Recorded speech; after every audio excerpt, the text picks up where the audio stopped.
have almost everything possible built except for the. That's funny, except for the. Okay, I can hear the sounds. Okay, but yeah, as far as I can tell, um, but I haven't built the fucking deathcore yet because I still haven't made a list that I like, a Fair new enough. list. But everything else, like all my historical conquest, at least in terms of like playable, are fine. The only other one I haven't built are my World War II Japanese models because I believe they are the shittiest poses, and some of the scopes are very, I don't want to say racist, but they're very stereotypical. Like there's one of the heads is basically that stereotypical Japanese soldier with the round glasses. Oh yeah. I'll, Yeah. Well, I mean, these were made like 10, 15 years ago. So, but I'm like, okay, now where's at least they didn't put the buck teeth to go with that. But I was gonna say, do they have buck teeth, or were they at least holding that one back? But these are, like I said, these were maybe 10, 15 years ago, maybe. They were a while ago, and so, but still, I mean, it's, and some of the poses are kind of like there's one pose where they're like, oh, basically popping a squat, and I'm just like, it's a stupid ass pose. And there's a couple other ones that are kind of like, not very well. I think I'm gonna have to supplement it with like metal models from another manufacturer. Right. But I have a list. I just need to build the models for it. So we'll see. Is Tom not back yet? No. All right.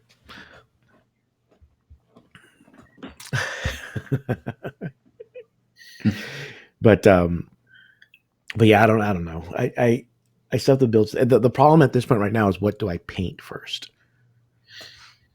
So I don't, and with nothing, I mean, there's nothing even on the historical side. There's nothing going on, so I don't know and I've mentioned this before. I don't know what to start. Where to start? Technically, the last thing I painted was my brother's Christmas gift. Yeah.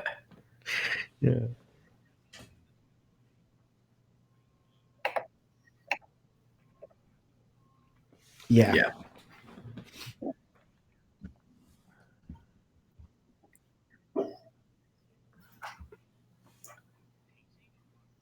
Mm-hmm.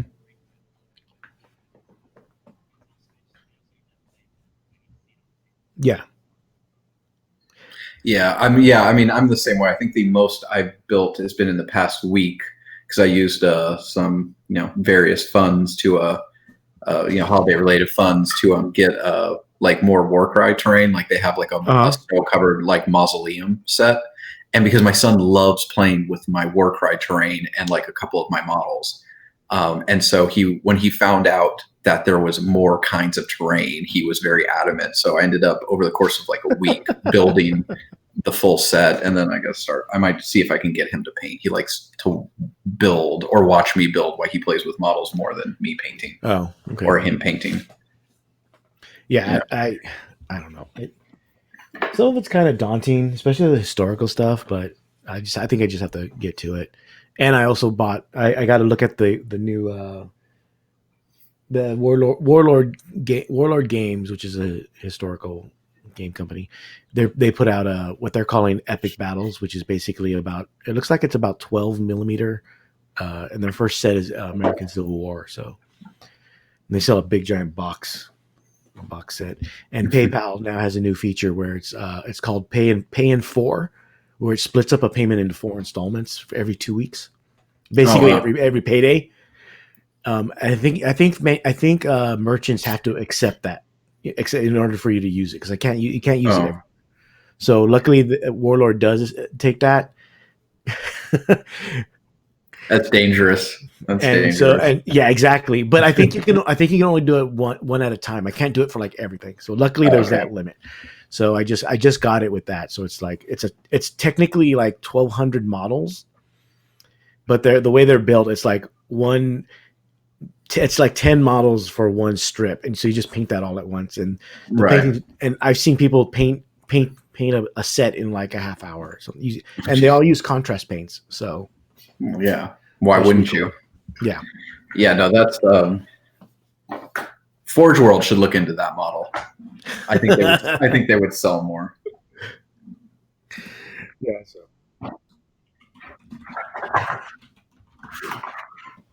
No. Get wrecked, nerd. I thought you did.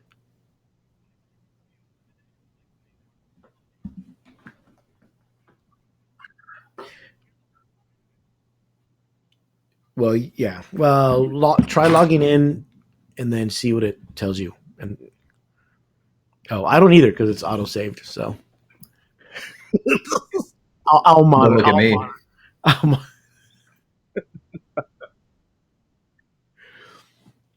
Check.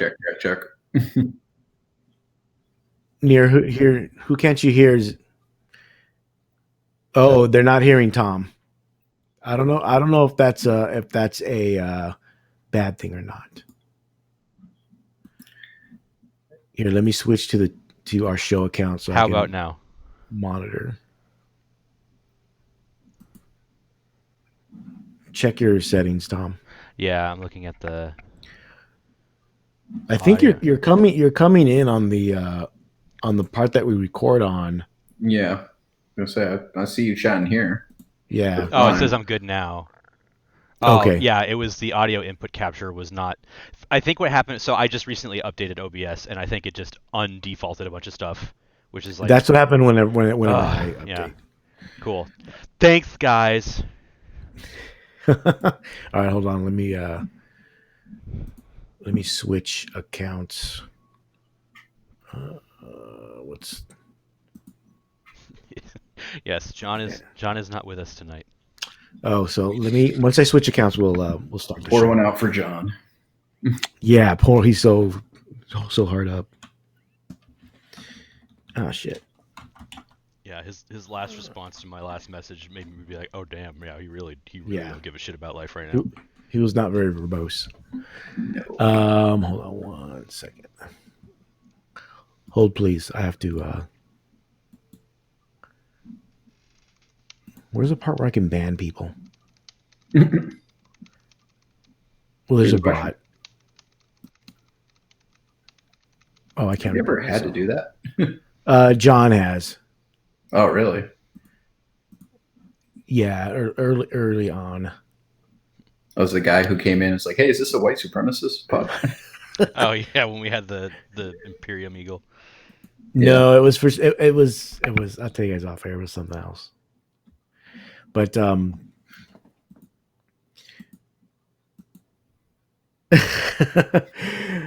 okay, let me. Hey everybody, welcome to another episode of TFG Radio. As you can see if you're watching on Twitch, or you'll soon hear, I am joined by Danny. Hey.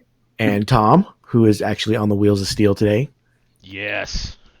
That's how far we've fallen already in 2021. And it is the year of Tom. It is the year of Tom. God damn it.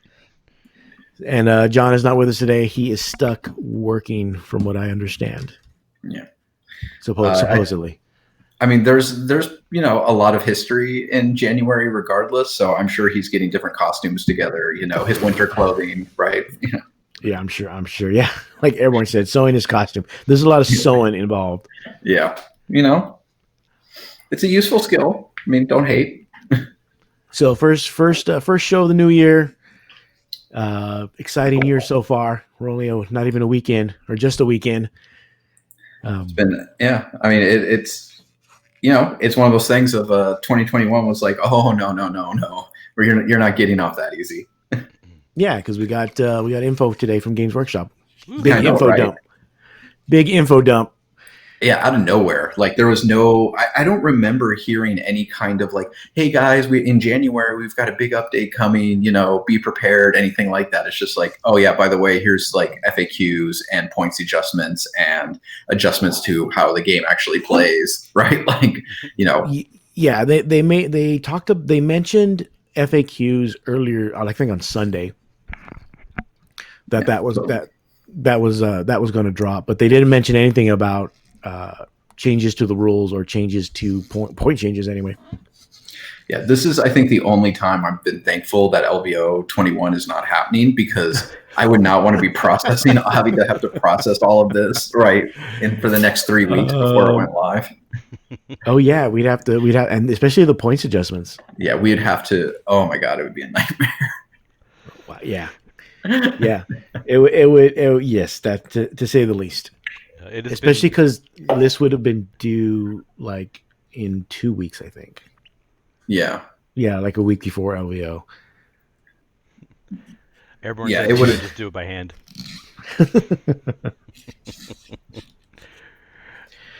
But like I just that mentioned, evil on me. like we just mentioned, GW gave us actually FAQs, points adjustments, and rules adjustments for the GT missions. So, and then most of them pretty good, honestly, in my take. Most of them make the game better, right? Like especially the. Not a big fan. I'm actually not like a huge fan of like the, for whoever wins the roll off goes first, no more choosing, because I feel like that should have been decided already. Like I still think the attacker defender dynamic doesn't work because there's no benefit to being attacker, right? Like if you win the very first roll off of like, do you be attacker or do you choose deployment zone, right? Like I'm always going to take deployment zone, right? Like that's just, I just feel like that role should be wrapped into like the way ITC had it at the tail end of 8th of, you roll off. If you're attacker, you go first. If you're defender, you choose your deployment, right? Like, no C's, no nothing. That's just what it is. I think they're staying with attacker defender because it's not just match play, but also the narrative and open play, where some of the scenarios require have an attacker and a defender, right? And I think that they're keeping it like that. This is just my opinion. I don't know, but the way my head's working, I think they're keeping it like that just to stay consistent, regardless of whether you're playing open play, narrative, or match play. No, I mean I get it. It's just it's a pretty you get it, but you just don't like it. Yeah, I mean, again, it makes sense to me. I'm not saying it's an illogical choice. Just simply that like. I do think it creates a power imbalance from the beginning of the game if someone is basically just lucky to win the roll off twice, to be like, great, I choose to be defender, and I win the roll off and I go first, right? Mm-hmm.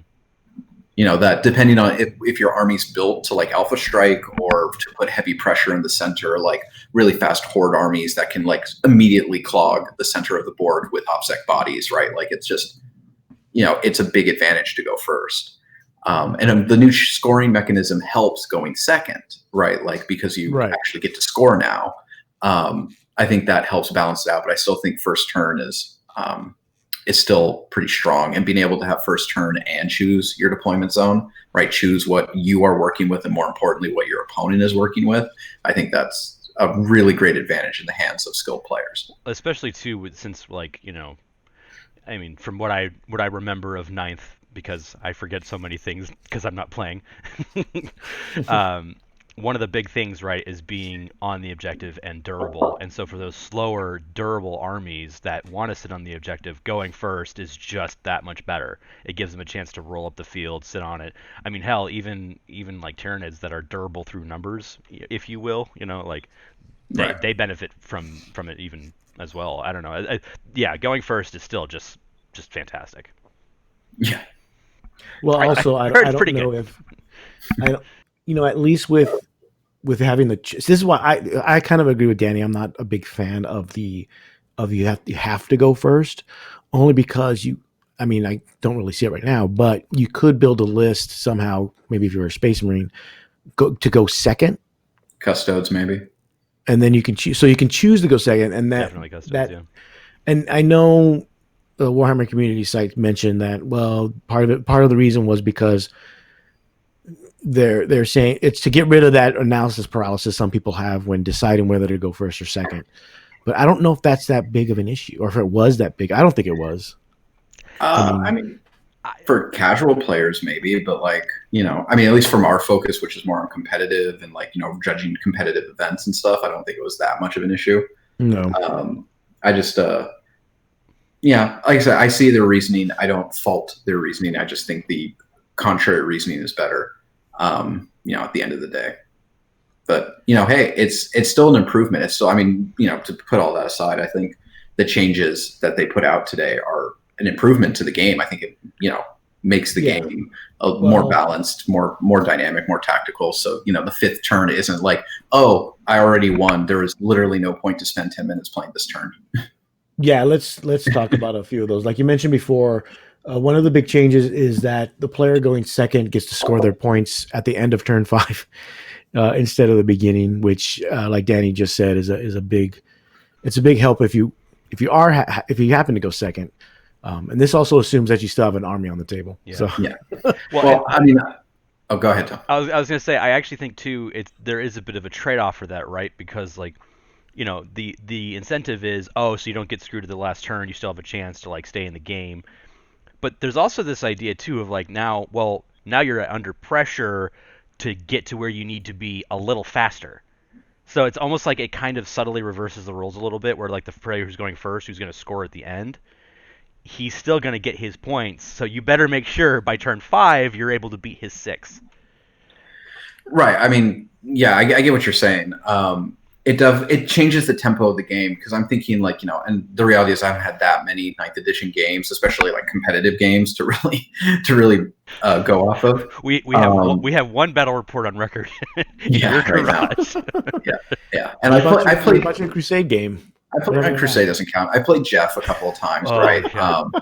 And like it's in one game, just thinking about it, of like there's he did a really smart play of doing kind of like a forward rush, constantly didn't, even though because he went first, even though I was tabling him, he was constantly able to deny me scoring at the top of the turn, because he would put offset bodies, so I'm not scoring primary ever until like the very last turns.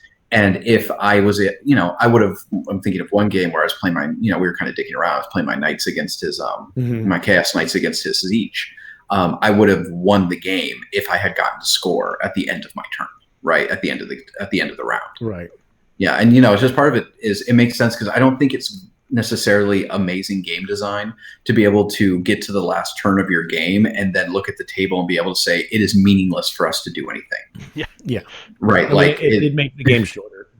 Yeah, it does. I mean, but then you're essentially playing 4 turns, because you're actually just playing 4 turns of dice rolling and moving, and the 5th turn is just bookkeeping. Right. It's just like, it was literally just like, okay, where are you? Where am I? Tally it up. Yeah. We're done. Yeah. It's funny. It wasn't a competitive game necessarily, but the last time I played Jeff was our Crusade game, and it was funny where he's like super like, "Hey man, yeah, let's play for sure, great, blah blah," and you're dead in less than a turn and a half, and I'm like, "All right, cool, thanks. I'm gonna drink more beer." That's Crusade for you. Totally balanced. The viewers want to know what you're drinking, Danny. Oh, just one of those stupid, like, not White Claws, like a Vizzy. Dude, Vizzies are my favorite. I feel like slightly healthy because I get antioxidant vitamin C or whatever the crap is. It's just, Yeah. I'm getting old and I can't just drink beer the way I used to. It wrecks my stomach, and I'm trying to fight off the COVID-10 that hit me once my family had to go in quarantine over the holidays. Like, it started at Thanksgiving, so like. Yeah. I am gonna ward off the COVID-30 starting February. For now, I'm drinking Chimay. I'm drinking flavored water. There you go. Also known as Tears of Orphans. So, anything else regarding the second player change for scoring? I think it's great. I think it's a very smart move. I do too. Yeah, I think so too. I think I mean, you're still going to have the issue of that. Maybe sometimes getting that early lead and not being able to overcome it, but it at least gives you that chance on that last turn to do something in regards to whether it's upping your score for your placing or actually winning the game with a last chance gamble. Yeah. Which I think it's, you want that drama. You always want I think games are more fun when there's a puncher's chance. Yeah. Right? When it's not decided, very early on. And it's like, okay, let's just go through the motions. For all of its flaws, that's the thing I really enjoyed about War Machine, is that there was always the knockout option. There was always, like, no matter how bad you're getting beaten, kill this model, win the game. Yeah. Right? There was always a win condition. Yeah. So, moving on. One of the other changes, there are a couple changes to some of the mission, the secondaries especially. Right. Pour the Witch was changed went down points in the reward that you get when you kill a character. It used to be 5 points per model, so now it's just 3.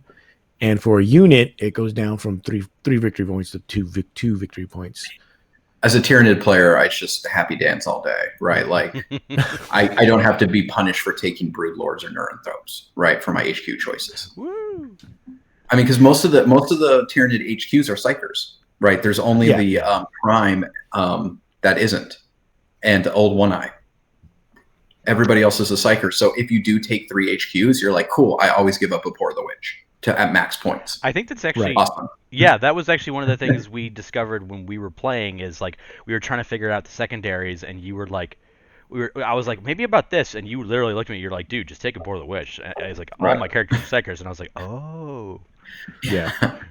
And then it's literally like we have almost all of our characters are Psychers, and we have a ton of Psyker units, right? Whether it be monstrous creatures or Zoanthropes, right? Like so, like.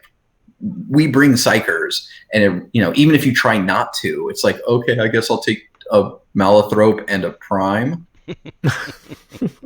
Okay. Nobody knows what a Prime is. They're dirt cheap. I remember. That's jumping ahead. I'll talk about this more when we get to the other part. I'm going to stay to the show notes, Adam, for you. We have show notes? Because it's our first podcast of the year. For you, Adam. See, I said what I said in honor of John. It also helps out, like if you're a Chaos Army that takes like the Thousand Suns, Grey Knights. Yeah. If you just happen to have an army that has a lot of Psychers in it, like any Chaos Army really, because a lot of their benefits are from psychic powers. If you just play any type of psychic heavy army or any army that allows Psychers, I think it helps. And also they changed Bring It Down, which has to do with vehicles. So that when you destroy vehicles with 10 wounds or less, you only get 1 victory point. 11 to 19, you get 2. More than 20 or more, you get 3 victory points. Which is funny because things like the Eldar Wave Serpent has 11 wounds, while most other transports only have 10. I know things like the Razorback, I think, has 11. Not the Razorback, the Predator. And Whirlwind, I think, has 11. So, and I think this change to from what the previous point spread was is helpful for armies that want to, or players that want to bring a lot of vehicles. I know I do, and I was planning to, regardless of what they change that, whether they change that or not. You can't stop me. And I just assume I was going to give up the max points, with my army. Someone's asking about Rhino. Rhinos only have, I think it's 8 wounds? No, I thought it was 10. They're double digit. They're only worth 1 victory point. So. Yeah, I thought it was 10 because the Whirlwind chassis is 11. Oh, it's 11, yeah, so it's 10. Yeah. I'm thinking of like Dreadnought. Yeah, Dreadnoughts, which is funny that, but it actually makes sense. But I don't know why I always pictured Dreadnoughts to be far more robust than that, but maybe I'm just too used to seeing fucking Leviathans everywhere. Well, that and every time a Dreadnought shows up in the story, it's a holy shit, what the fuck moment. Like, it's like, and then this Dreadnought. Like, Yeah. I mean, that's one of the things it's actually one of my, when I really became hooked on Tyranids, it's a very vivid memory. I was, I think 11 or 12 living in Arizona. And you lived in Arizona? I didn't know that.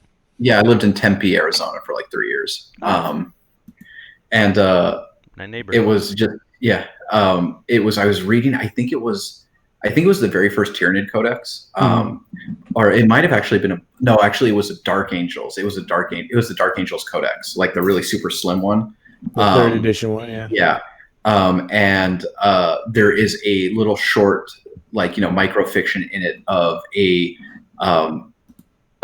Hive Tyrant just fucking up a Dreadnought, right? Like cutting off its legs, sweeping it down, and then ripping it apart, and then Azrael has to come in and finish and take on the Hive Tyrant, right? And I remember reading and being like, "Damn, Azrael's a badass, but fuck, Hive Tyrants are awesome." Yeah.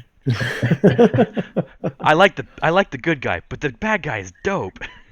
Exactly, like way better. And yeah, I remember that really solidified in my mind of like I love Tyranids. These guys are awesome, and I just wish Hive Tyrants were better. Oh, sad face. So. Oh, go ahead. No, go ahead, Tom. Oh, I was just gonna say. I mean, it's funny how the more I hear about people's stories of like how they got into the hobby and what some of their favorite first factions were, a surprising number of people have said Dark Angels were among their favorite when they started. Because that was one of John's favorites. That was one of your favorites. There's like at least 3 or 4 people who we know who have been diehard Dark Angels since day one. And and for me, stupid as it was, I got introduced to Warhammer because of Dawn of War, the computer game, and I played the fuck out of it. And for me, it was funny. Like that was when I was learning about everything. I love the Blood Ravens, I still do. But then when I was like looking at the different schemes, like my favorite color is green. Yeah, green hoodie, and I was like, oh, these guys look awesome. They're called Dark Angels, and they have this cool emblem, and they look sick. And then and so they were the faction that I always played in custom games. So and it's funny, like, and I would always model and stuff like that, like, oh yeah, and Dark Angels was the first Space Marine army I bought. You know, I still have them. It just happens that Danny Kwan has sequestered all of them at the moment for his dark secretive plans. You're not getting those back. Okay. Either that or I get money. I'm not sure. Of course. Cuddle Bunny wants to know what we think of the Primaris Gladiator tanks. The new gunboats, the new Predator. the hover predators. The hover predators, yes. If you give me a data sheet, I can tell you in about 2 minutes. I remember. Okay, so I remember when they were first announced, and it was a lot of guns. It was a lot of guns. It's like Jesus Christ. It was like, but the one thing I remember thinking was this model is only going to be good based on its points. So quite honestly, like I really don't know. It could be based on any of the variants, because I know there's 3 different kinds, right? There's there's a Lancer, Reaper, and Valiant. Yeah, so depending upon which of those you talk about, it really just, for me, it depends on points. And that's actually a legitimate question for me to ask right now, considering we just had a complete points rehaul. So even my not knowing what they were before is fine. Now I gotta go look shit up. Currently, they're 200. The Gladiator's 200. The Lancer, the 230. The Lancer's 200. The Valiant is 250. And I don't know if that includes. It does include the weapons. So the Valiant has the Las Talon, the twin Las Talon, which is basically a short-range Las cannon. I hate Las Talons normally, but yeah. Really? Well, because I used the Space Marine Flyers, and the points on the Las Talon and the return was just awful. Well, it's only 24-inch range, plus whatever the Gladiator moves. The Gladiator moves 10 inches. I was going to say, I thought they all moved 10 at least. Yeah, the Reaper has the the twin heavy onslaught Gatling cannon, which is actually not bad. Heavy 24, 30 inches, strength 6 -1 damage. I heard 24 dice is not terrible.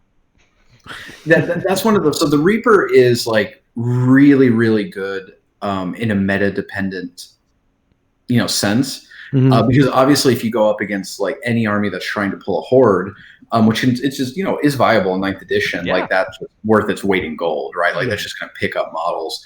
But then it gets fucked if you go against custodes, other Space Marine armies, right? Where like the strength 5 AP whatever AP nil, right? Damage 1 is just like meaningless, right? They can shrug off that fire pretty easily, right? So that one I think can be workable if you're building a list where you're trying to really do a take all comers list where you're like, okay, I have, I'm really focusing on big punches, like my characters, my units have really big, heavy punches, and then I have 2 Reapers that are basically like, if I play against a horde army, these guys are going to win me the game, and if I'm not, then I can use them to like, get in the way, move block, right? Maybe put on cheap wounds. I was literally thinking the exact same thing. Like, and that's one of the great things about vehicles too, is that like, even if he's not earning his points back in kills, you can throw him on an objective and be like, I'm sitting here, asshole. Like, I'm a vehicle. I'm a little tougher to take down than your average squad of chumps, even Space Marine chumps. So come at me. Like, I mean, and that in and of itself, and that's like, I mean, that's what I did with my Scorpius Whirlwinds before Cronus got nerfed. Like, I used to do that all the time. The Gladiator Lancer has the Lancer Laser Destroyer, which is strength 10 minus 3 D3 plus 3 damage. How many shots? 2. Nah. It's a heavy 2. Do they But get that's basically its only gun. Is it 250? Yeah, that's not enough. So you would take the heavy onslaught one? I would take the Reaper or the what is it? Is it Valiant? I think it's Gladiator. Or no, the Reaper is the one with the heavy onslaught. Yeah, that would be my first choice. And it's the Valiant, the one with the like numerous different guns, but with the last talons. Yes. Oh, yeah, okay. I'd probably take that. Although it's expensive because it's a little more multi-purpose, so you're paying the premium. I'd honestly probably again, if it was me building a Space Marine list, I'd probably only take Reapers as like I'm playing a Horde, here's my answer, and then focus on like Eradicators or other things for big threats, right? Like when I'm like, that I have to kill a giant thing immediately, right? Yeah. But part of it too is to Tom's point of like the advantage of like, this is my volume of fire portion of my army with the Reapers is they're still relatively durable. And so if you're playing a bad matchup where they're not super effective because the other army is very elite or stacking high armor or whatever, because they have armor, any shots they put into them are not going into your Space Marines. So profit, right? Like if they soak fire, awesome, Yeah, it's like I remember that was one of the first lessons when I was learning how to play in 7th. That was I remember like playing with Danny Kwan, and I remember targeting a unit, and he's like, Tom, I'm gonna stop you because I want you to shoot them. And I was like, what do you mean? And he's like, and like, God bless his soul, Danny Kwan kicked my ass so much, but made it so gentle each time. The real core lesson was, no, I feel like I'd die against you, like in a straight up fight. But like the lesson really was just like, if you could bait, it's like chess. Like if you can bait your opponent into taking the right pieces, then that's just money for you. Like I've actually, hilariously enough, gotten super back into chess in the last couple months. So like I know, right? Because there's no fucking thing else to do, and I need a competitive outlet, and sometimes Apex is not going to cut it for me. But like, yeah, and that's exactly. It's funny that the number of parallels, like as I'm playing chess, because I learned that first, and I'm like, oh wait, this is something I did in 40K. Like I'm gonna do a feint with this piece, have you take it, and then 3 moves later, I've got your queen, and that's exactly what I want to do. Right. No, I mean it's just thinking ahead, right? Like it's being able to anticipate movements, right, and then capitalize on the movements. But when a similar idea is just in general is the idea of having a unit or two in your army that even if it has bad matchups, if it still absorbs fire that you don't want to take for your main like units that are actually going to do work, that's great. Sacrifice them, throw them forward, make them deal with it, right? Because this game is still inherently based on movement and resource allocation. Your opponent only has so many powerful shots that are going to do meaningful damage in a turn. You can only move so far and cover the board in a given amount of time. So, right. Being able to play with that. I mean, that's why I love like what is it? The Scythe Hero Duel or the Demacarian for Tyranids is that you can just take one of those things, and they have bad matchups, but they can, but they have great matchups too. But the thing is, your opponent has to dedicate real firepower to them to take them down. And if they're doing that, they're not hunting maybe any other monstrous creatures you have, right? Like, especially if you stack.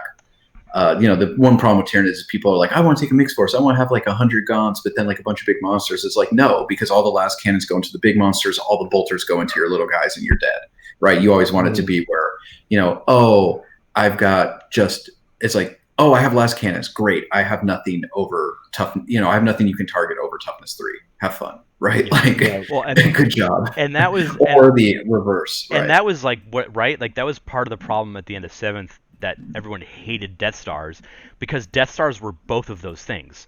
They were the unkillable whirlwind of death that could move decently enough around the table that also were killing the rest of your army. So it wasn't, it didn't even matter how clever you were. It was just like, I can't deal with this. Like I remember there was one game I played with Travis where we actually set up the money shot when Tau had the Hunter Cadre, and that whole rule where everybody gets +1/+1 and all those bonuses on bonuses on bonuses, and it was against the Necron Death Star. And I had, like, we literally forced the scenario. I had everything going for me. I just had to roll the hit and roll the wound. And I think I killed a third, maybe half of the Death Star. And then he charges me. I fail all my Overwatch and I died. And that was before the drone rule was really good, which, as we'll learn later, rip. Yeah. So moving on in terms of rules, the other change is the change to where is it mentioned? Where hold on, let me find it real quick. What's it called? Where we stand, we fight. Yes. Yeah. Yeah, having it be units is a big deal. They changed it from individual models, which usually meant your characters, to now units, which could basically be anything, depending on how your army is built. Which is Go ahead, Danny. I was gonna say it's less gameable now because like when I would be building tiered lists, I'd be like, oh man, I'm definitely taking a Malithrope and 2 Broodlords because I can take why we stand, we fight in a horde, in a horde army. Yeah. And like you're never going to kill those models unless I let you, or you table me, so I lost anyway, right? Like, yeah. But now with units, it's like, oh, okay, because that's the thing is some armies just don't have units that are exceptionally durable that you can just spend 300 points hiding for most of the game.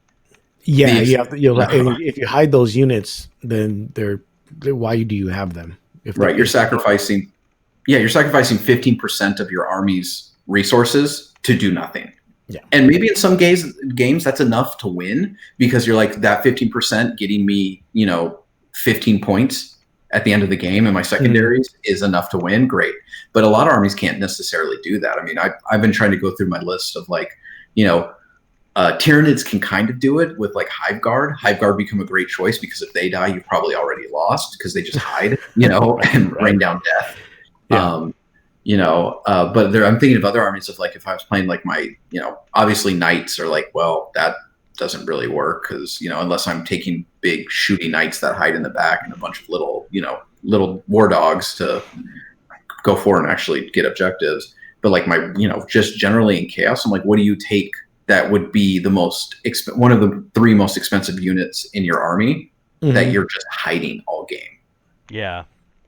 Yeah, because everything that you would hide, like cultists or even Chaos Space Marines, are usually not that expensive. Right. Like a Scorpius. But again, it's not. But I mean, I don't even know if you're going to take it now because of the new rules.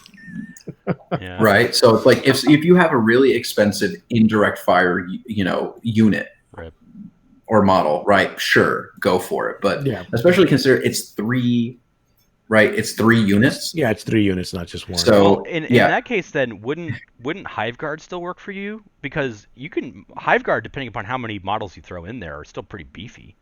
That's what I said. That's what Danny said. Okay. Try listening, Tom. No, I was too busy engaging the community. Okay, I was engaging the community right now. Okay, thanks. Yeah, I think why we fight, we stand is still it's not as like gameable, but now it becomes of like, okay, who's actually good at this? Yeah, right, and it becomes very niche. I think that only specific armies and specific builds can really make the most of it. Yeah, I don't think you're going to see people picking that one a lot.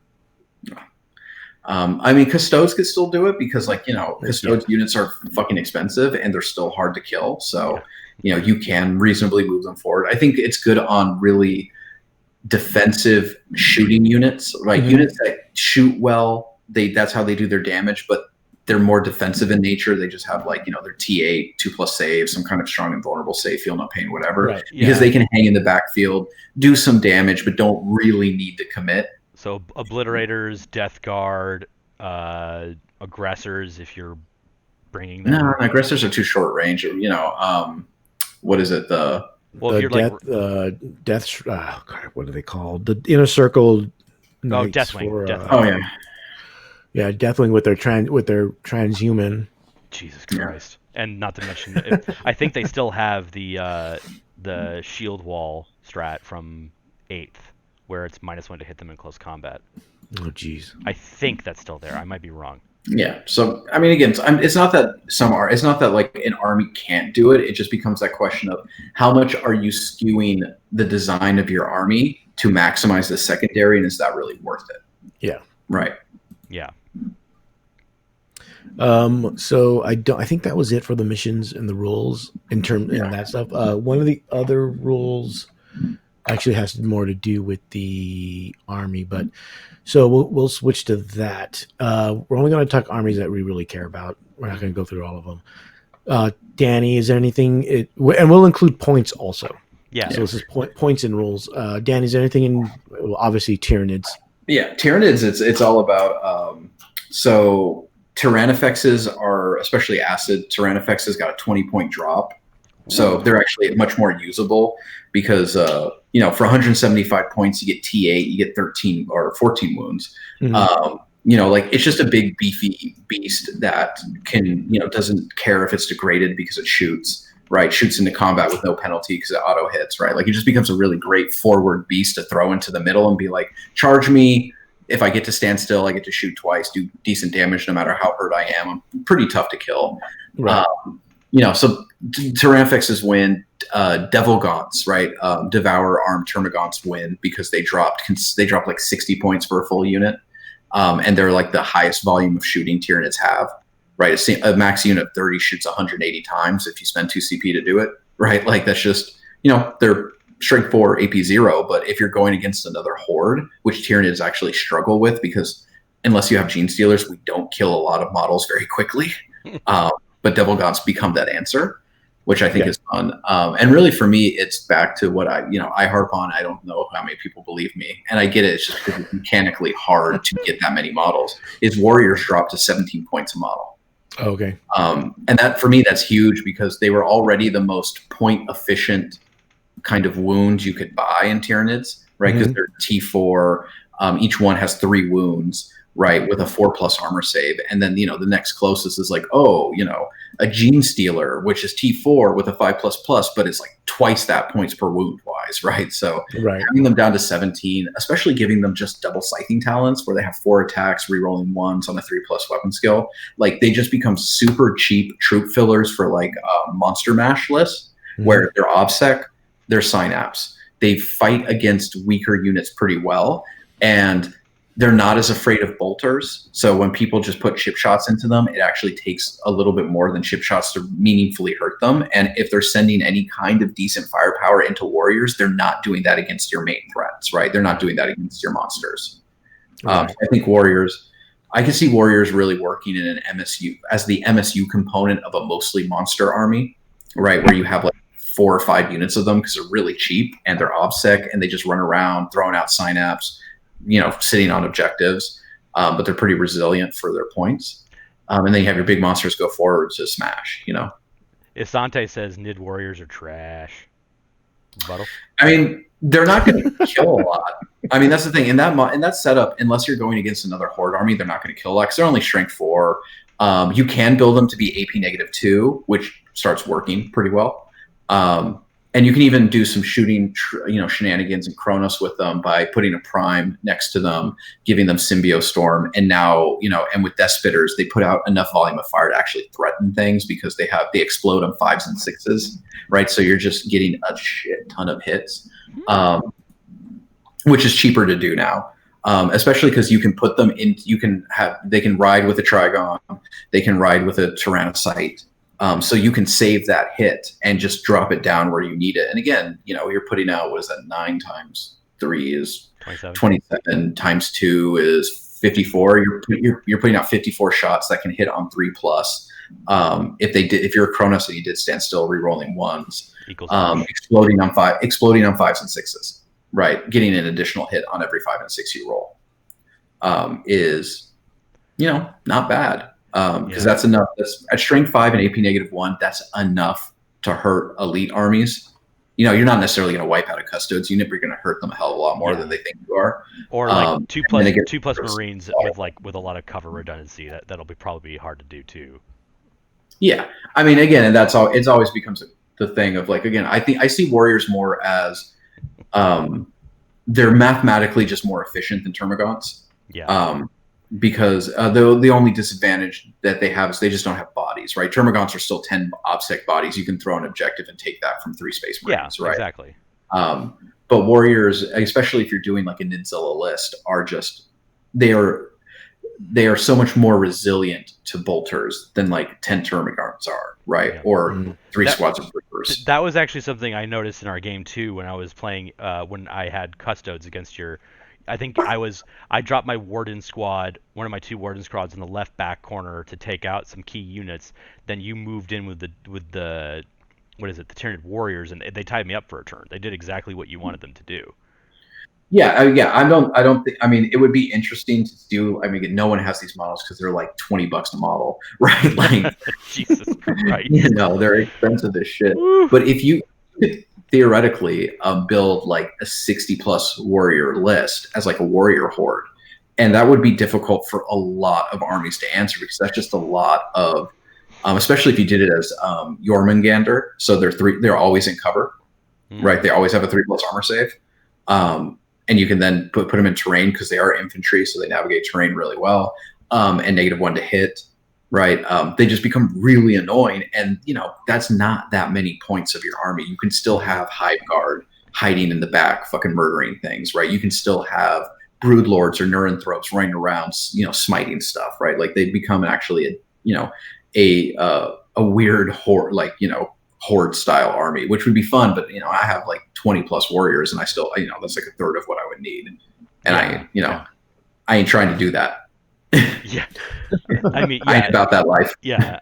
No, I get what you're saying. You're going for like a very purposeful build about including them, because exactly, they're not something you splash. Oh yeah, and the thing is, like, you could just as easily argue probably other lists that don't even include them at all. Oh yeah, absolutely. Again, the list of the Tyranid list that I'm taking would actually now I'm like, oh, maybe they're so much cheaper now. I'm like, maybe I do find a way to slide in a Devil Gaunt Bomb. That like I think still the most competitive Tyranid build is Horde, right? Like it's just you bring so many freaking fearless bodies that are OBSEC, and Tyranids are fast as hell. Oh, you can easily get 2 squads into the middle of the table on the first turn and just clog the center of the board with OBSEC bodies and be like, cool, you've got 5 turns to kill me off these objectives, and you have tons of disposable chaff that you can be like, cool, let me deny you this objective, right? Like, yeah, they're not going to do anything. Those 10 Hormagaunts or those 30 Hormagaunts are going to sit on that objective in your deployment zone and die horribly next turn, but guess what? At the start of your turn, you don't score it, right? You don't score that objective. So, yay, I'm winning the primary. Yeah. And although I can't wait to play again because I have 3 Demicarans, and I'm like, I want to fucking play with my Demicarans, right? I want to play with my fucking Hierophant once I fix it. Oh, I know the feeling. Any other armies that you're looking at, Danny? Or was it just Tyranny? Because I know Tyranny is your thing, but I don't think you had anything else, huh?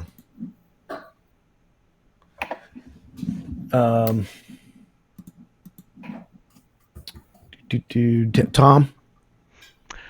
Well, so I'm happy and I'm not happy, but I'm also whatever. So Grey Knights. Well, you have what? Well, we're gonna look at Tau and Custodes. Yeah, those are your 2 main. Yeah, 2 main. Although, again, may I remind everyone that I have a beautifully painted, hard worked. I spent so many goddamn hours into it. Grey Knights army. Played 2 games and then COVID, and it is sitting there and it is now outdated, and I can't. I look at that army and I'm like, maybe one day I'll get to actually really give you a shot, and maybe I won't. I'm not sure. I won't. But you know what? They're pretty and they're there, and I'm proud of them. So for what I understand, they were kind of a wash. Custodes, and I still, to be quite honest, I'm not sure I understand this. But so Custodes did go down in points some ways. Like Virtus Praetors went down another 10 points, which is like my heart. What do they do again? They move 14 inches. They can advance to 20, depending upon which shield watch you bring. They can still fire after advancing as Solar Watch. Okay. Their Interceptor Lances murder hell if you charge, and they're also T6 with a 2-up armor, 4+ invul, and 4 wounds a pop. And now they're 80 points a model, if I'm remembering correctly. So hot fucking damn. Oh, and they've got 12 at rapid fire range of 12 inches, max range of 24. They've got 12 shots of bolters per bike. So you're looking at 36 shots for a squad of 3 at 24 inches or 12 inches. At 12 And inches. yeah, Okay. and which is very easy to get to when you can move 40, potentially 20, and then hit at -1. Oh, they hit at 2s, no big deal. You're still rapid firing bolters at 3, at 3 to hit. It's pretty goddamn good. Are those Uh, the bikes? the Virtus Praetors, yeah. Caraquin, the place I looked, it said they dropped by 10 points. Um, and I think that's partially due to the rule I said I don't understand, which is that according to the Munitorum Field Manual, um, items not listed like with points in a unit's entry or something like I forget how it's worded, but it's something about like Let's war gear see. that they have access to that's not directly pointed is considered free.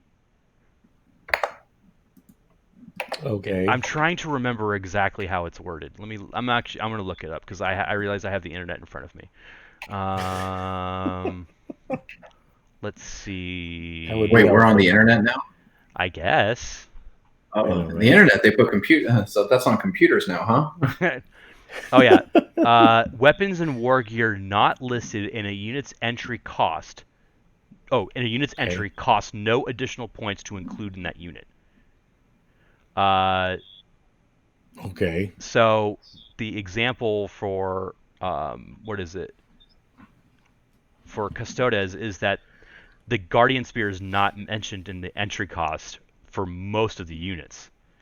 So like it's like they have access to it, but it's not like It's I free. yeah, essentially, and which is a huge deal considering originally I might be screwing this up because it's been so long since I've like really memorized all the details of this. But the Guardian Spear like was you paid for it. It was part of what you considered the base cost of the unit, but now you're dropping that completely out. So now you're only paying extra points if you take Sword and Board for like say a Guardian Spear. That's insane. And like and it's funny actually. Caraquin saying the Vexillus is free now. I don't think that's a typo. I think that that's actually on purpose because the different it says it takes a Vexilla, but it doesn't list the Vexilla in like the points of like the different things that it has on its entry. So Hmm. it's not saying like take a if you want to take this it costs an additional 5 or something. Um, Hmm. that's a huge deal, considering the Vexillas range from 20 to 40 points or 20 to 50. I think the crappy leadership one is 30 or 20, the Magnifica is 30, and then the super aggressive one is 50.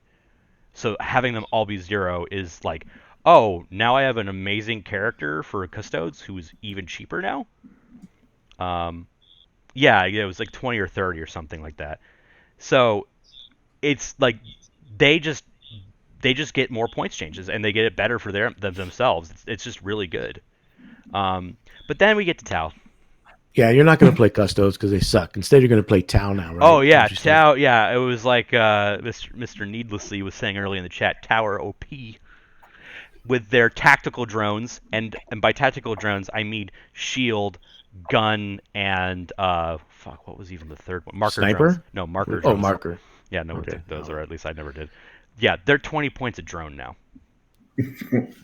What were they before? Wow. 10, if I remember the last back when I was playing, before Corona times, they were 10. So Back in eight. that's fucking huge. Like they just got massive expensive. The commanders, the ones you care about, they all jumped a little bit in points, like 5 or 10. I can't remember. Mm-hmm. Um, it's it's just like more point sink, and the problem, and this is the same problem that's happened. I mean, they did give Shadow Sun Supreme Commander, so you can take a Supreme Command detachment. So like, hooray, I guess. But also, why didn't you give that to Farsight, who was like the OG Supreme Commander, motherfuckers? Like, read the lore that you wrote. Um, I mean, like, come the fuck on, like But then there's also Come on, guys. come on, guys. I mean, technically, um, no, but then also, what's happening is what I personally experienced in eighth, which is uh like in eighth everybody was in an index, right, and then Mm-hmm. as things got their codices, slowly Tau were just like borderline impossible to play unless you were doing missile like seeker missile spam. Um, Right. and finally when they got their codex, then all of a sudden it was a whole dynamic shift of like, okay, how the hell do I play this army now? And I think that same thing is going to happen. And KR Quinn, Tau haven't crushed it since, like, well, I mean, I guess Siegler did. I was going to say, I don't know if Tau crushed it. Siegler and yeah, what's that's the other guy? yeah. Poland. Yeah, It. there's a difference between like okay, so there's a difference between like ranting about Space Marines because like I could just be like this is what happens when you're a Space Marine player. You go to a game store and you're like, I'm gonna buy a Space Marine army, and you go to the checkout list, and then all of a sudden Reese from Frontline Gaming comes in and says, "Oh, you won this huge tournament," and you're like, "But I just bought the models," and he's like, "No, you just won because you bought these models," and you're like, "Oh my god, yay!" But like with Tau, it's like very difficult to do that, and like that's why like Danny was saying, Richard Siegler is what won with Tau, not because Tau. Like him and Brian Pullen, they're really, really good at this game. That's why Tau win. They're the reason, not because the faction itself lends itself to winning, like Iron Hands did, when the Space Marine Codex, came out. And I mean the Space Marine Codex. That seems like so long ago now. I know, really? It's only been like a year. I know. It's insane. Over a year. So yeah, Tau suck until we get their codex. We have no idea what happens. And that doesn't mean they'll improve. Yeah.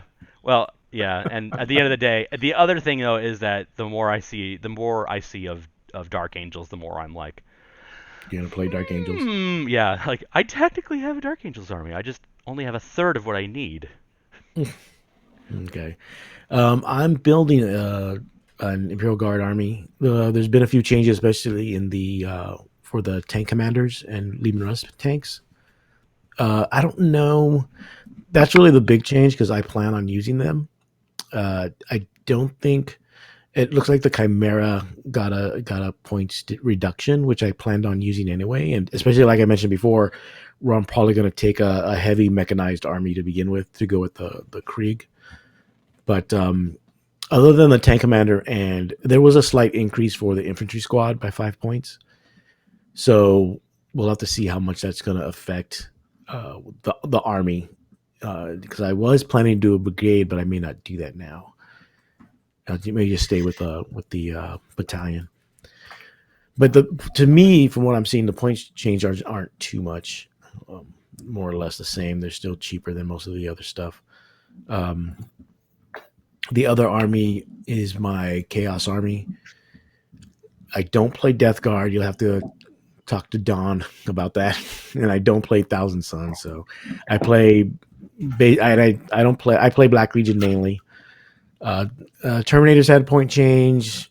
There's small point changes across the board. I know, Danny, you have World Leaders also.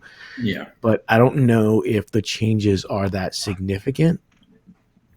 Really only for World Eaters, at least from what I read of like the Terminators going down and then getting their power weapons for free, right? Makes them so much cheaper. So now doing things like the double Lightning Claw Red Butcher Bomb is just so much better because before you were really paying a premium for it. Now you're not. And it's like, that is an exceptionally hard hitting unit that you can pretty easily get charges out of reserve with.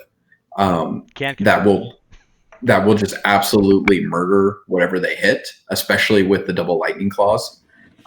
Because, they just pump out so many attacks. They reroll the wounds. You can spend the AP to get them to -3. You can spend a CP to get them to trigger Death to the False Emperor on any unit or a 5+ on Imperium unit. So and they fight twice. So you're just blendering the shit out of whatever they hit. That's good. I don't know how much more beneficial that is. Maybe to Slaanesh Terminators who can pretty much guarantee a charge out of reserve, right? You mean Emperor or Emperor's Children? Yeah, Emperor's Children. Yeah, because Slaanesh you can't do that. Yeah. I think for myself, because it's Black Legion, I think the cheaper Terminators is probably better because of Abaddon. Everything else kind of looks more or less the same. Chaos Knights get a boost. With the they get us with the War Dogs, right? Yeah, the War Dogs are so much cheaper. Like my favorite War Dogs, which is the shooty and fighty, the fighty one, is like 135 points if I read correctly. Yes. Yeah, I mean that's Imperial Knights just so cheap for what is it, 13 or 12 wounds at T7, and with the engine war custom house traits that really benefit war dogs, you can reasonably take 6 to 8 war dogs and still have a few really big heavy hitters, and it becomes that problem again of like, where is your opponent sending their kind of anti-tank weaponry? Because if they're going after the big dogs, and Chaos Knights can be really resilient if you go Iconoclast and start taking all their bonuses, it becomes a thing of like, cool, if you're trying to kill the big thing, you have to deal with all these little guys who can do damage and are taking the objectives and are fast as hell. Yeah, I think the Chaos list I'll probably build is probably going to be Terminator centric with some war machines, because I know the Defiler, which I have 3 of them, but I probably use 2, has kind of stayed the same points, about 135, 140. Yeah, which is what it was before. I'm still trying to work the list. It's just I don't know. It's hard because unfortunately they didn't update, and this is like the second time they could have done it. They didn't update the number of wounds in Chaos Space Marines. Yeah, rip. Yeah. So that would help. I don't know. Yeah, I'm not going to go into that.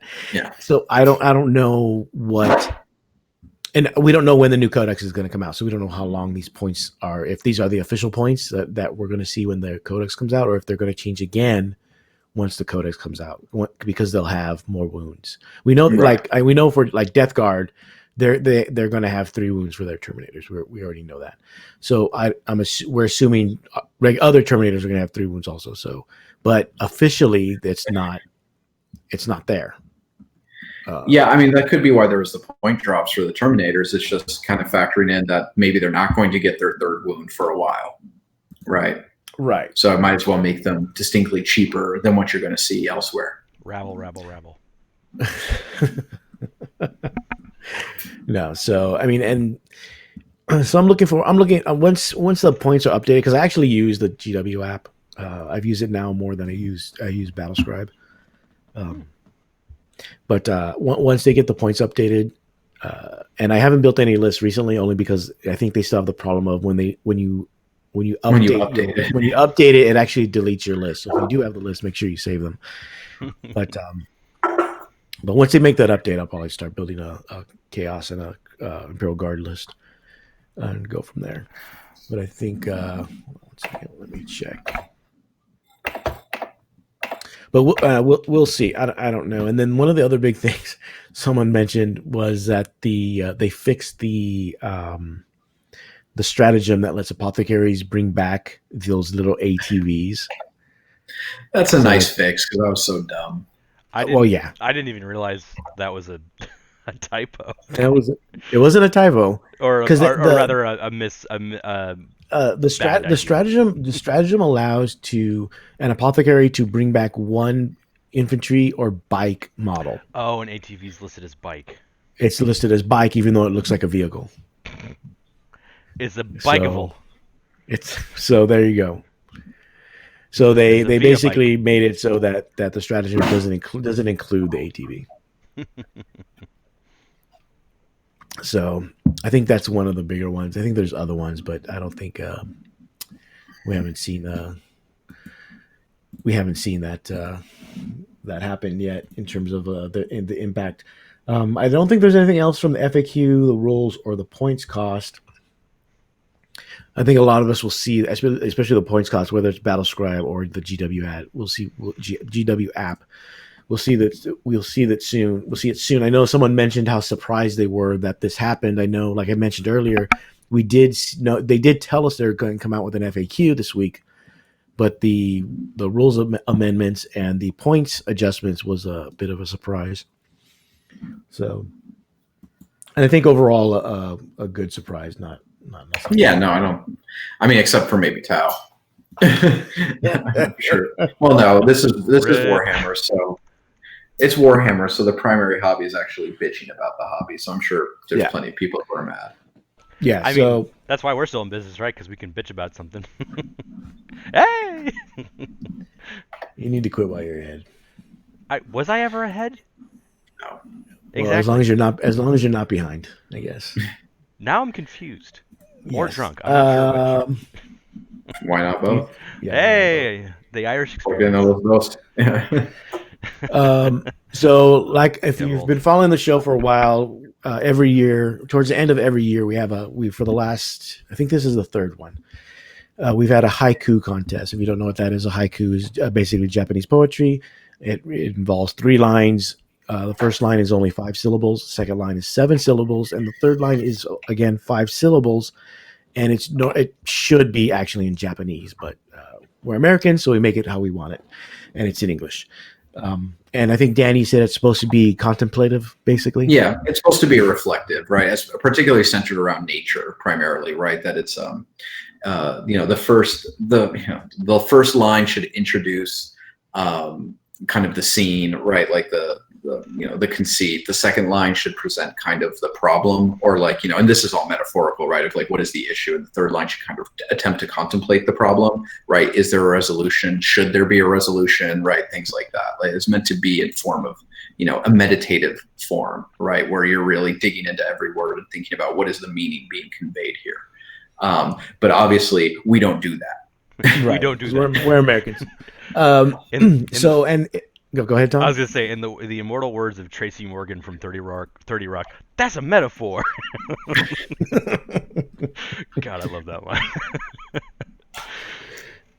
I like the one where they talk about CGI. If you know that one, because his coworker uses the Star Wars references and his reactions to that is actually pretty funny. Never mind. Okay, yeah, I'll stop there. Never mind. Yeah, please. Hold on one second. And every year we have a theme. Last year was what was last year's? It's about John. Yeah, I think it was about John. It just had to be about John. Yeah. And the first, I forget what the first one was about, but this year I think it was a general hate coup. Like, what do you? Oh, it was hate. Yes, right. It was like we called it the hate coup. Yeah. Oh, maybe that was last year. I think the first year was John. Last year was the hate coup. Last year was the hate coup. And we tried to, and we always want to make it 40K or GW at least centric, but this year, because of the kind of year it was, we just made it about the year, and we got a number of colorful ones. We In got these about times. TFG Radio is here for you. Your haiku could be about whatever you want this year, because we're here for you. Remember, our Patreon is billed at the beginning of the month. So please update your credit card information regularly. Oh, so good. So hold on one second. So we got about almost 40 entries. Yeah, we did for the haiku, and the prize this year was first prize was a Lord of War of your choice that is not a Forge World. Then second place was a vehicle of your choice not from Forge World. Then third place was a troop box, and fourth place is basically a character or a unit leader clan packer box. Is the not Forge World also applicable to those last two? Yes, I just didn't want to keep on saying it. Okay. Yeah. I'm a stickler, so I'm covering for other sticklers. So, like I said, we had about 40. We had about basically 40, almost 40 entries. Some of the I don't know if you guys have it open, but some of the highlights or some of the ones that I enjoyed anyway. There's some great ones. There was like some top quality work here. One that didn't win, and the ones we're going to mention now aren't the winners. We know. Sorry, win. Yeah, not to get you excited. One of the ones that I enjoyed, especially to commemorate the year of Tom, God, is Tom whispers softly, podcasting from his closet. Shut the fuck up, Tom. I think that last line exemplifies, which is hilarious all considering there's I have no noise limit tonight. Like I'm in a scenario where I am able For to be those- as loud as I want. For those that don't know, Tom usually speaks very softly because he has a newborn. More like this, and it's because I've got 2 kids under 2, and it's kind of a bitch to be in a small ass apartment in California. So I normally talk this, but today they're staying with the mom-in-law, so it's like, or not, no, my mother-in-law, not my. There's no way my wife is staying with my mom, like without me. That's just not happening. Yeah. So, One that didn't win that I love was, and this hurt me. This cut me deep. Whoever did it, it cut me deep. So tall and spindly, the hero fan stands proudly. 4-year-old Hulk smash. True story. True story. One of my favorite ones, because it was a good reference to the show, was coronavirus, election 2020, buy that fucking guy. And it was like, hey, like a little show reference there. I liked it. We'll see. Where's another one that I thought that didn't place high? Oh, and this one is to brag on Adam, since we're all picking ones that make fun of various people. I don't know. Is Adam is so old, so old. That's all I've got. Old. Amazing. I'm hurt. Another good one is Christopher Walken. Try not to hear his voice now. Penetralia. That second line was true, actually. Yeah, it really was. Because the second you read it, you're just like, Walken. Yes. Needs more cowbell. No, I'm not going to go with you. No, all I think about is I don't know why this one. I forgot about this one because I should have voted for it, but I didn't. Everyone loves Zoom except for Jeffrey Toobin. You don't want to know. If you do want to know, look him up. I didn't get that, to be quite honest, but Okay, that's the guy that let it all hang out because he left his Zoom on by accident. Oh, so he's like the most famous Zoom fail of the internet this year? No, not the most famous. There's been other ones, but he's maybe the most well known. He's like a what is he? What did he do? That by definition the most famous? He's a writer. No, he's a writer, but he's a writer for the New Yorker, a long time contributor. Okay. And he was on some segment, and he left the Zoom on.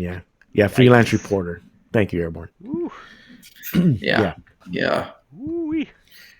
For those who don't know or care, like being a consistent contributing writer to the New Yorker is probably one of the high, for those that care, is probably one of the highest like literary esteems you can get, right? Yeah.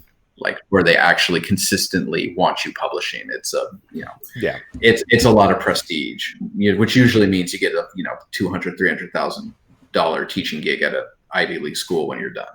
Mm-hmm. I remember one of the houses I lived in growing up. Like it was like a simple country house, like it was in Massachusetts.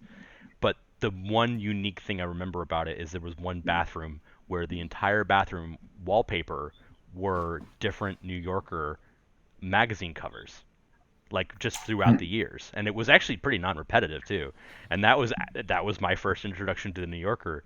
Is like I'd go to the bathroom like I was a little kid, take a shit, and then I'd be like, oh, this is cool. I'm gonna read the cover and like the headlines and like okay, I'm bored. I'm gonna go play Legos now. Blast in the past.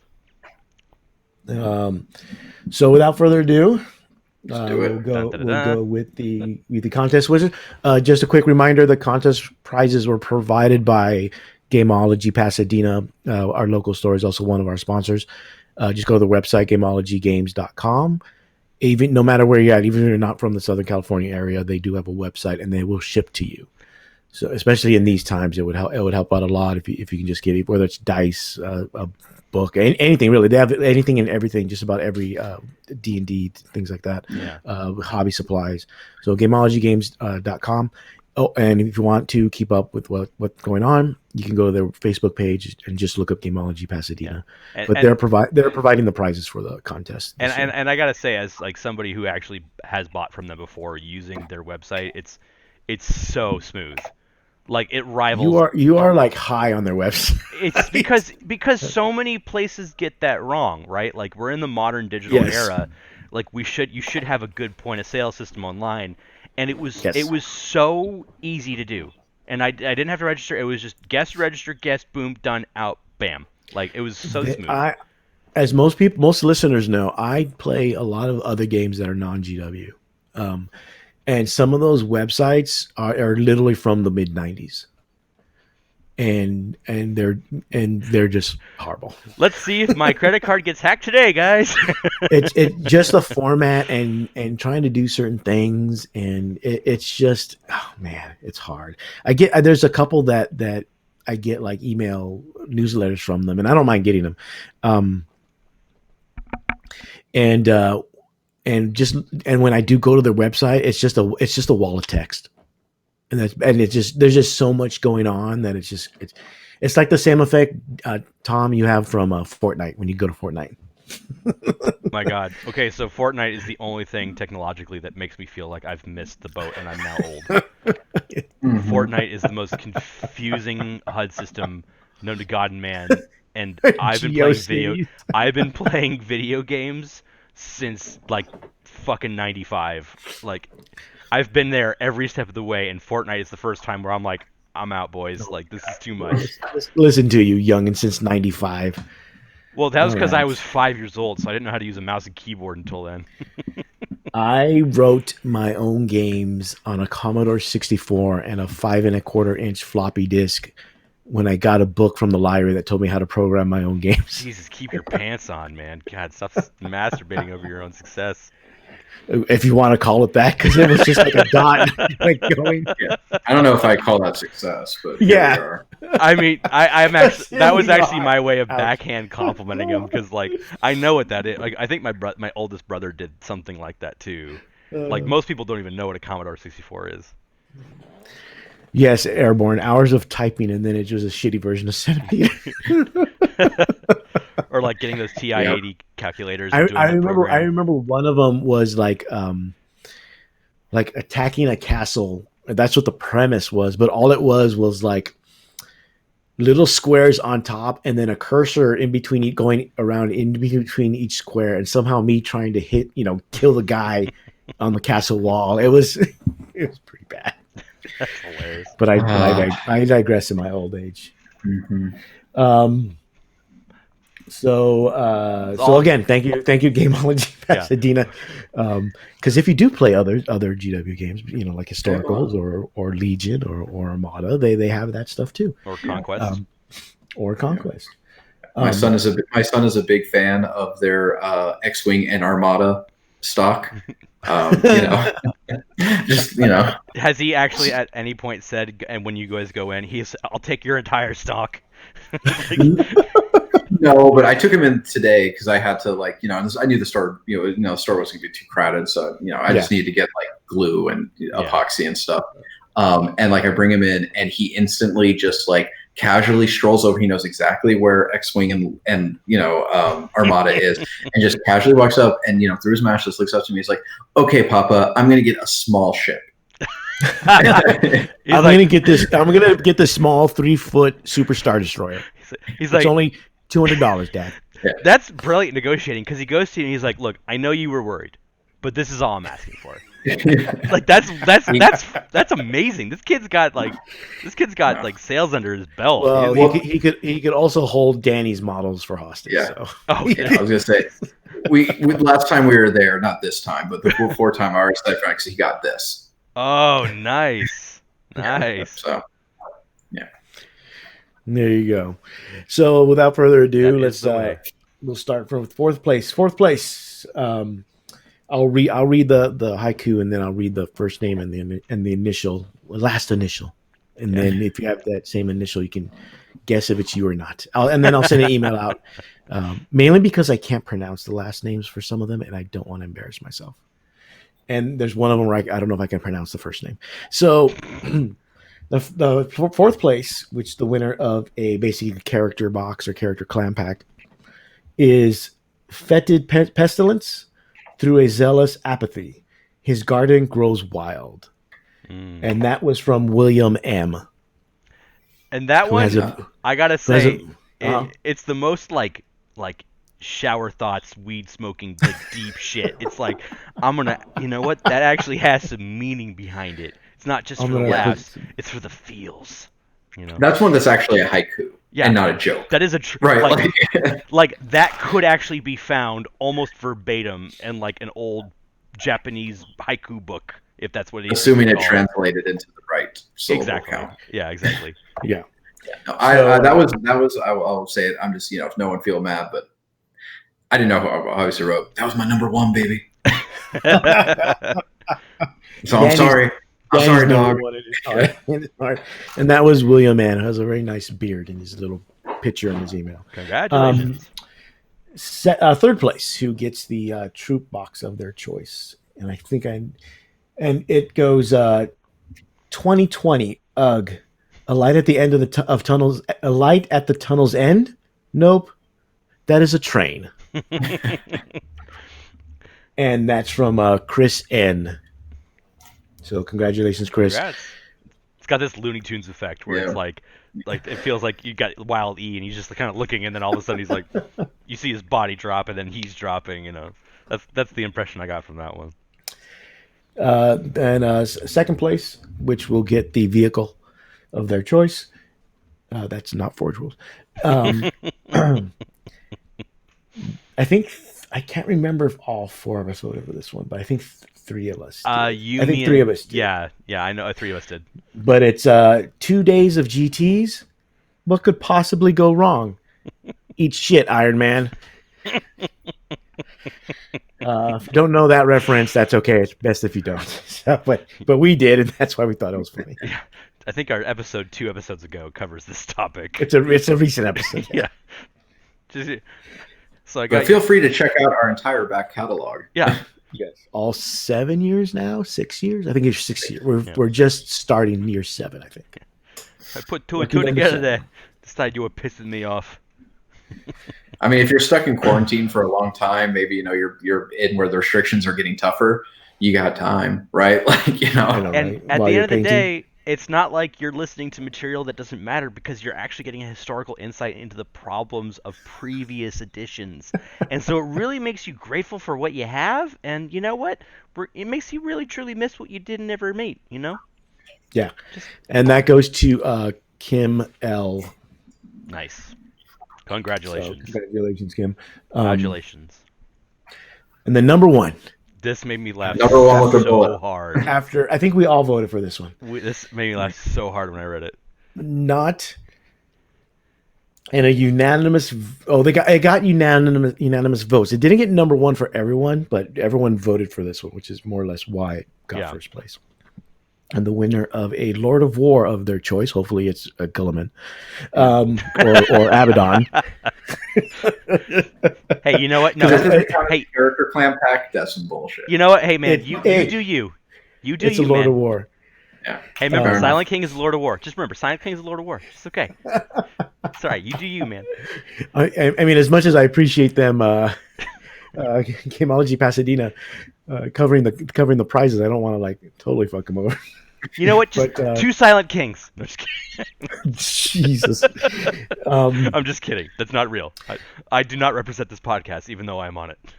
So the winner of this year's of the 2020 haiku for the year 2020 goes lost my job this year. Wife said food and rent only. Bought an army box. So. Yep. Which I think is something we all do. We all did. We all bought dumbass. We all bought. Well, whether it's that, whether it's the Christmas army box, something that Oh. I didn't say now. You could have done it in the past. Don't act so innocent, Danny. Fair. All valid points. And I've done it multiple occasions for multiple game systems. As I mentioned off air, if you didn't catch it, I recently bought the starter box for 15. Well, it's technically 12 millimeter American Civil War, what they're calling epic battles. So, and the wife doesn't know, and hopefully she never listens to this episode of the podcast, so we should be all right. But and the winner for that is AYO. Ayo. So, oh my God. Oh God. Yeah, really. What? You know what? If it's gonna be the year of Tom, I'm gonna do whatever the fuck I want. Okay. No, the year of Tom is not. The year of Tom is not Tom doing whatever he wants. No, it's the year of me getting shit piled on me, regardless of my saintly behavior. So I'm gonna do whatever the fuck I want. Okay. I normally would scoff at someone calling their behavior saintly, but compared to the other people on this podcast, that would be a correct assumption. Well played. I concede the point. Right? Like, God. Knowing you, Danny, you better concede. Oh my God. Yeah, you were writing some shit the other night. I was like, oh Lord in heaven. Let me always never Oh be my on his God. bad side, ever. Yeah, no, I've known for a long time not to make Danny mad. At least mad at me. oh yeah. I actually No, Adam's just waiting for every time Adam's like, well, if you have a complaint, you know where to find us every year at LVO. And really, it's just like he always says like, well, is Danny going to be there? Okay, we're good. Yeah. Okay. I can count on Danny to be See, I actually and Adam could back me up on this because I said this yesterday when we were gaming Drum Apex.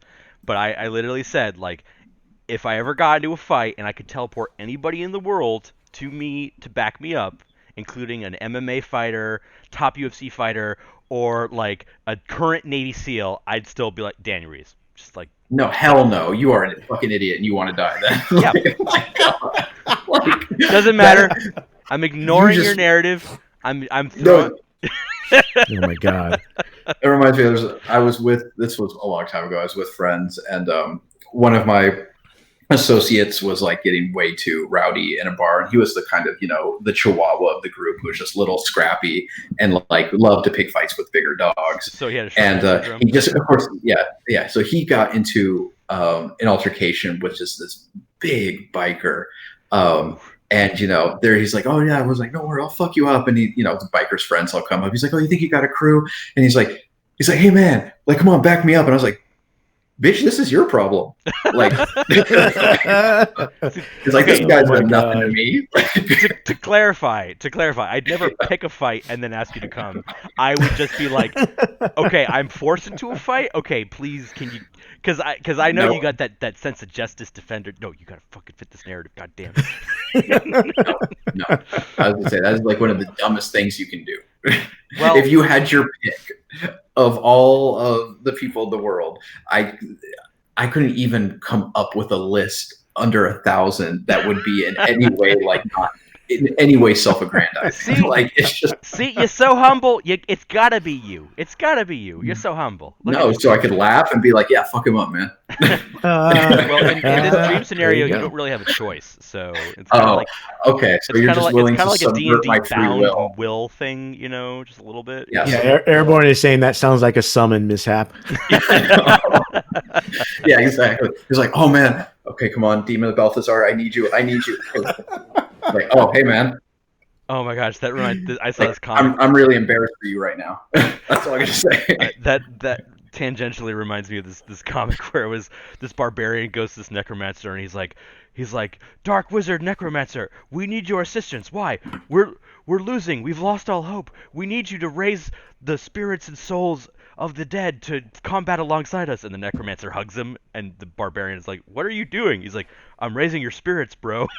And the barbarian is like kind of like Beardman smile. He's like, oh, okay. God. Wow. I thought you were doing the classic joke of like, oh no, we must we must avenge my brother. It's like you have my sword, you have my axe, necromancer, and you have your brother. Or like the necromancer meme where it's like, they killed them all, they murdered them all, and now they're just rampaging around the countryside. And it's like Mac from Always Sunny. He's like, oh my god, where? Like, so congrats to everybody, and we look forward to how everything hopefully works out this year for the show. And we have a few questions from our listeners. Our weekly, every show he has questions. John from Laverne is saying, normally right now we would all be watching John, our John, Salty John, his YouTube video that he normally puts out in regards to LVO and the rulings. Even with not that many games being played this edition, is there anything that we have noticed that would have been addressed in the video? It's actually a really good question. I did not probably how the free war gear thing works, and also probably how the new turn order works. Yeah, I think how the army building works in regards to free war gear. Yeah, because people are not going to use the app, and they can't use it. They can't force them to use it yet. before the clarification problem, although I haven't seen them, I think we would still have the issue with third party and proxies. I think we're always going to have that. This year, we would probably be talking about 3D printed models more because that's become a big thing now, bigger than last year. And I don't know what Frontline's policy is going to be on that. And I'm in a couple groups, to be honest. I mean, to full disclosure, I'm in a couple groups where they show I see them printing their stuff out. Normally, most people just print it just for their personal use and not planning on going to like playing a major tournament. But some of them are really good, and you can't tell the difference between them and the GW model. Mm-hmm. So I don't know. Recreational contraband. I mean, I don't know how that would be. Because last year we banned. To be honest, last year we banned 3D printed models. But that wasn't mean we were going to go out of our way to look for them, and that goes the same for proxies and count as. What about what Airborne is saying, where you have your 3D printed model, but you have the actual model with you, just in case. So you want to play with your cool model that you did, but then you got. I always found that kind of weird. I mean, that's fine because you just switch it out, and especially if you're going to be on the stream, because I'm assuming GW would probably have a policy of no 3D printed models. But like I said, if the models are good enough, the way you can tell is by the posing. Yeah. If it's a pose that you know is not a GW pose, then you know it's either and you can tell it's not kit bashed, then you can easily tell it's probably 3D printed. But if they 3D print models that look like GW models, especially the poses, that's like almost impossible. Yeah, and some of the vehicles, the way some of them are now, it puts it on the same level as KR Quinn is mentioning is the recast, where. Right. And really, depending what the model is, the only way you could tell is probably by lifting it and kind of weighing it in your hands. So I don't know what. Why does this Gladiator Reaper weigh a pound? Yeah. So to be honest, right now I don't know what the policy is for Frontline in regards to those types of models, and we won't know until they actually run an event. Other events are free to do however they want. What we do for LVO. Bay Area Open for the FLG events is just technically for FLG events, but it usually sets the bar for a lot of smaller events that just take whatever we do and go with that because it's just easier. But yeah, so I think that would be something we'd probably have to talk about before they clarify. We probably would have had to talk about the ATV thing. Yeah. And we're not seeing a lot of issues coming up because we're not seeing a lot of events. So other than those and what GW has addressed, there's not really too much I can think of off the top of my head. Yeah. I mean, seeing as we would have made the video probably by the time this dropped, right? Like we'd have already had it. John would have already recorded it and posted it.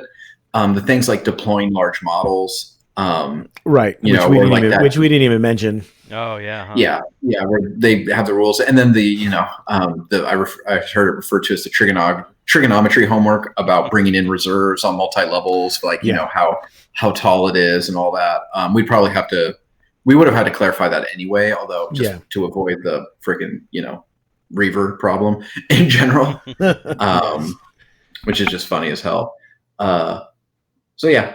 I mean, I honestly, I think part of it too is because there's not been a lot of tournaments, there's not been a lot of games. We just honestly, and we've known for a bit that LVO wasn't likely to happen, and then we got confirmation not that long ago. We haven't. I mean, I'll speak for myself. I haven't been studying like those kind of issues very closely, right? Because it's just like I don't need to. Yeah. Right, and like I'm probably not going to be judging an event for, if I'm lucky, 6 months. Right, like and that's assuming some of the things we want to do, or people in the local area want to do actually happen.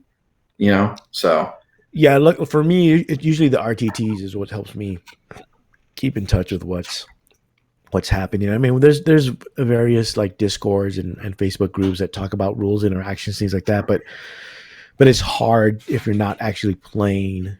And I, for what it's worth, I personally don't count TTS. It just doesn't appeal to me. I can't. It's just no. Not to mention, which it's like that It requires just takes so more time. much longer. That's the thing. It Yeah. takes more time to block off than like if I were actually playing a game. Like, and Right. which And that includes travel time. that includes Yeah, you travel could time. drive to Van Nuys and we could play a game and you'd be home by the time you finish the TTS match. Yeah, because the first 2 hours would be like, how do I click this again? Like, like how does this dice work? And even if like, oh, but you'd have to get good with it. It's like, yeah, well, it's still gonna take a long ass time. It's called internet connections, delay of game, and it's not like a VR. It's not like Minority Report where you're like, whoo, move, yeah, whoa, yeah, whoa, whoa. It's like, no, it's just, everything's taking forever. Yeah, I mean, it's just not. It just doesn't appeal to me. But I mean, I don't know. I think for most games, 40K is, not always the most exciting game to watch. Yeah. Watching a poorly computerized version of it, not any better, right? Like, Yeah.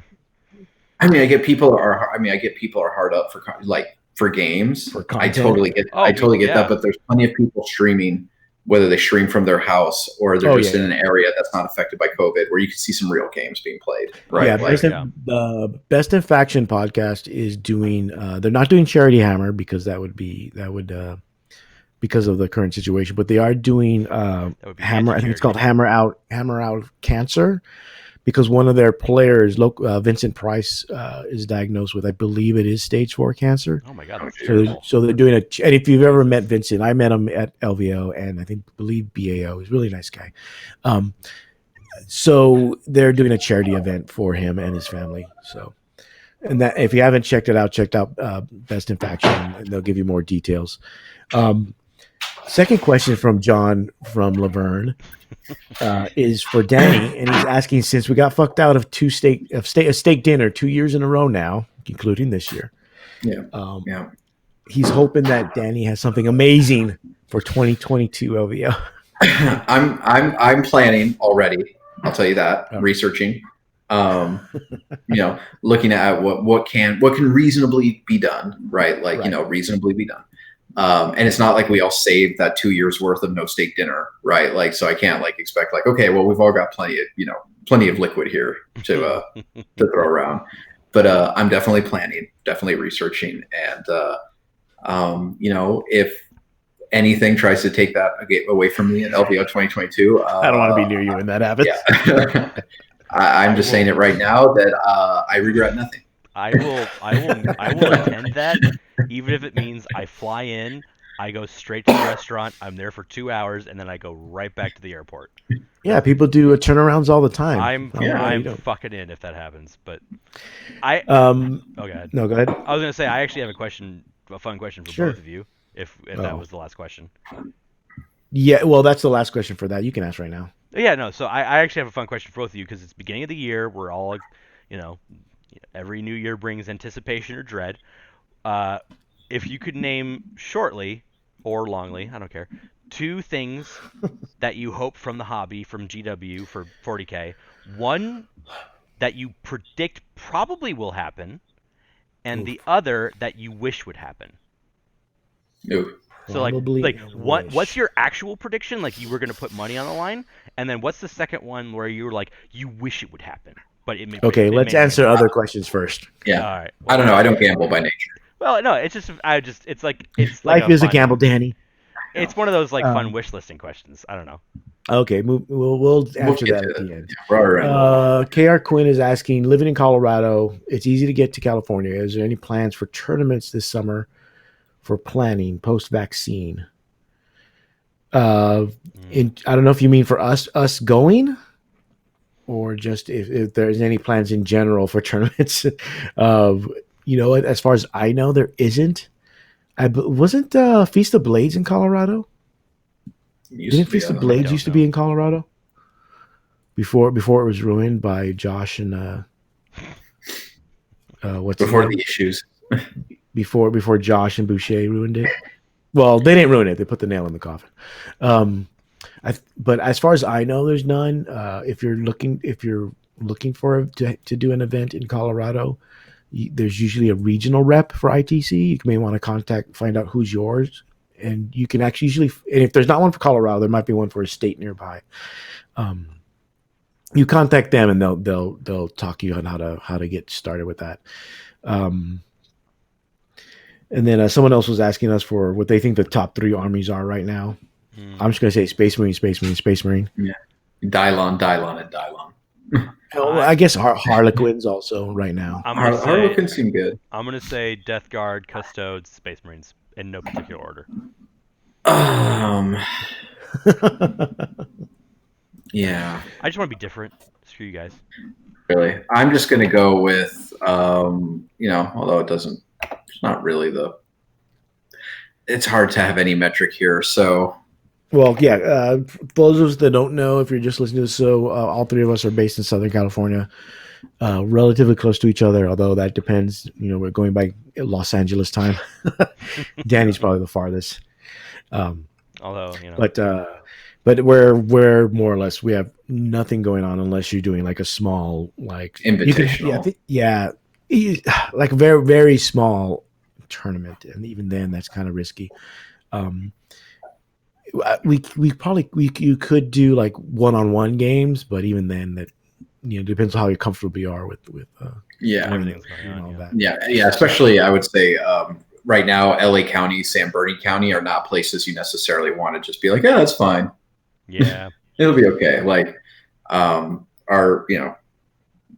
we're not giving people oxygen if we're pretty sure they don't need it, or if we're pretty sure they're going to die anyway. Yeah. Right. Like, it's gone to that point down here. Let's put it this way. I have like a friend who works as a respiratory therapist. He's a rather conservative fellow. And he's like, yeah, COVID is slamming us hard. We're not even a public hospital. And then I live in Pasadena, and the Huntington Hospital, which is pretty large and like pretty able to handle their shit, issued a triage of like, by the way, depending upon when you come in and how bad you are, we may turn you out. And we're sorry, but we're publicly posting this in advance. Or like, we're not going to be able to help you at all. Like, that's pretty bad if they're publicly announcing a triage system. Okay, moving on. Yeah. Sorry, I didn't want to end on a lighthearted note. Like I said, you got to quit while you're ahead. KR Quinn is clarifying where it's like he's looking for upcoming events in California. I haven't heard anything official in regards to events for us.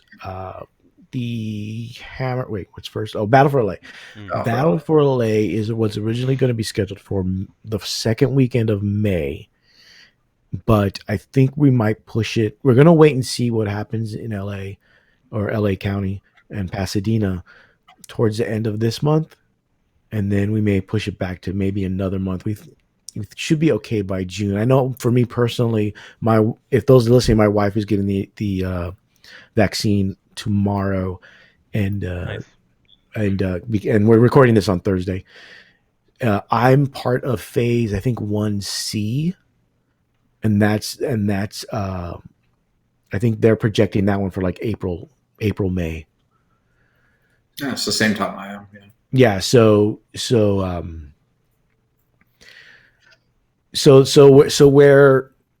we're shooting for May, mid-May, maybe end of May, but probably June at the latest. So probably June, July is when you'll see stuff, at least in California. Yeah. Yeah. And really it's just going to depend. I mean, because of my job, I get some access to, kind of, government, at least state information. And, we had timetables but with the new variant, right, with the UK variant running around that we're, relatively sure is here in Southern California, which has a much higher infection quotient, right? Like a lot of the timetables are being reset because they were built on a certain math of, well, one infected person is likely only to infect so many other people, so we'll have this under control. I know my school and my district is looking at basically how bad the surge is, and if it's flat or going down in January, that's a good sign. If it's still spiking in January, then basically like good luck, right? Like maybe summer. So hopefully by next episode or the first episode in February, we'll have a better idea. But in terms of just events in general, larger events. But I think by June, July at the very latest, we'll probably be back once everyone's vaccinated, or most of the population's vaccinated. Right. a lot of people are vaccinated, at least.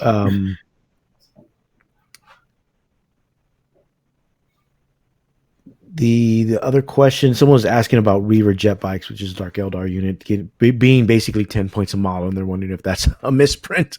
Probably not, since nobody takes those models. I think I responded to that in chat saying like it could be one of those like they look expensive but they're actually not because of the whole war gear thing and like how that works. So maybe that. Right. I mean, I have Plus, to look at the entry. They've always been like kind of like glass hammer units. Very much so. Yeah. So and by fluff, they've always been like, they've always been like very glass hammer units. So we'll have to see it. And I'm wondering for a lot of things, especially for Dark Eldar and Death Guard, those point units I think those point values are probably what's in the codex. Right. So we'll see. Yeah. I mean, I don't know. I think 10 points per model is like, that's cool. They can hit pretty hard, but they're like what, T4 with they have a 3+ or a 4+ save? Yeah, I think they have a 3+. I think jet bikes have 3+ save. I thought Dark Eldar had weaker saves, but I don't know. Maybe. Either way, it's like I thought you're still paying. I thought they had an invul save. It's like a 5 or 6+. It was like a shadow field or something kind of. It's something that bolters kill pretty easily. So for the idea, Anthony knows. Anthony's spamming that I'm wrong, which would happen regardless of what I said. So that's fine. Yeah. So I mean, I don't know if they're 10 points a model. Maybe they're worth spamming, and you can just do enough damage before you take damage. But again, they're not super resilient, so they're still going to die pretty. 4+ save, to no invul, most 6+ basic fire. Yeah. So the most basic fire, they're going to die. KR Quinn, check. You may want to check with your local county to see, because LA County is where I saw the chart and how I know when I'm approximately supposed to get it. I need to look at that actually. Yeah, Don is saying feel no pain, mortal wounds hits 2+ for the. Yeah, KR Quinn is saying Sean Naden thinks that 10 points is a misprint, but who knows? That just sounds like you're name dropping, so I'm not going to listen to you.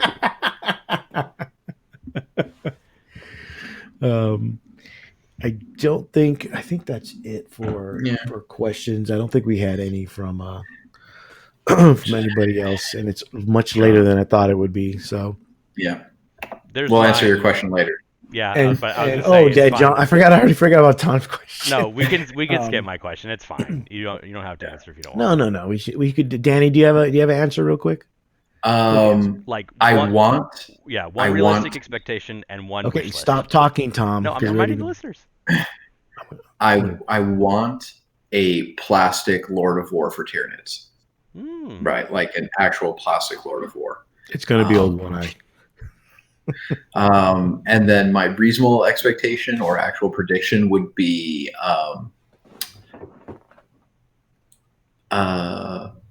it would be at least 3 campaign books besides all the codexes. Okay. That's a good one. I'm hoping for a Chaos Codex that doesn't suck. I'm not asking for 3.5. I've come to the realization that we're never going to get 3.5. But I'm hoping for a codex that, I don't want to say doesn't suck, that allows me to win in more than one way. Let's put it that way. That's fair. For Chaos, the Chaos Code in general, not Death Guard, Thousand Suns, whatever. That's my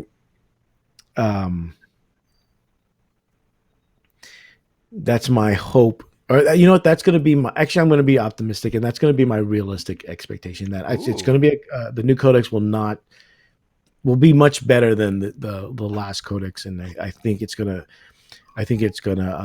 give us a lot more tools than we had in previous editions. For the Pie in the Sky, I'm going to say a Chaos Primarch. Ooh, okay. I almost said that. Yeah. And I'll say, obviously, what's his name? Fulgrim, only because the Hedonites is released from Age of Sigmar. Not to mention which they had the snake lady from the Daughters of Cain, who was clearly like a test model for Fulgrim, and then they Well, had there's that plus the Sigvald character. the Sigvald Right. character. Then there was the transforming character who he started as one thing and then transforms into another thing, which Fulgrim does all the time. That's what's her name, yeah. Yeah. So Morathi. my pie in the sky was that we get Emperor's Better Children. Tau. Emperor's Children. Fuck Tau. Emperor's Children Codex and Primarch, and World Eaters Codex and Primarch. That was my hope, which would come, and this is how pie in the sky it is. It would also come with new Noise Marines and new Berserkers, because those two are kind of due for new plastics. I don't think that's going to happen, sadly. Maybe one of those things will happen and I'll be happy. What I do think will happen, and I'm corrupted now by Danny's idea of campaign books because it's all I can think about, and that seems like a reasonable guess. My expectation is actually, assuming that campaign books will probably be a thing, I would actually put my money on ad hoc unit additions per campaign book. So like you're gonna see a couple new Space Marine, despite the fact that they have the largest index ever. You're gonna see a couple new Necrons, and then you're gonna see some more of the hot factions. I think that's just what it's gonna be. You're gonna see a smattering of you get a unit, you get a unit. I'm ignoring that codex. You get a unit, you get a unit. Ignoring that codex too. You get a unit, like and I think that's what's gonna happen. Maybe I don't know. That's all I can think of. But right. my wish list is Emperor's Children, World Eaters, and I would go ham into both of those so hard, so quickly. All right. I guess we'll call it there. Thank everybody for listening. Once again, thank you to our sponsors, Hammerhead Games, hammerheadgames.net, if you want to check out their website, or check out their Shark Tank store Facebook page. And especially their consignment Facebook page. There's a lot of good stuff on the consignment. And then also, again, our prize support providers, Gameology Pasadena. Just check out their website, gameologygames.com, and they'll ship to you anywhere. Congratulations to all the winners. And make sure to check out their Facebook page. Excuse me, Gameology Pasadena on Facebook. Tom, Danny, any last words? It's my usual. Play games. Be safe. Be kind. Tom? Party on, Garth. Fuck. That's not a bad everybody? one. That's not a Now you bad have one. to say it. Now you have to say it. Party on, Wayne. There you go. I was actually asking Adam to do it. Yeah, I wasn't. Don't even. I know. That's why I said it, because I knew he wouldn't. Well, good night, everybody, and have a pleasant tomorrow. Bye-bye.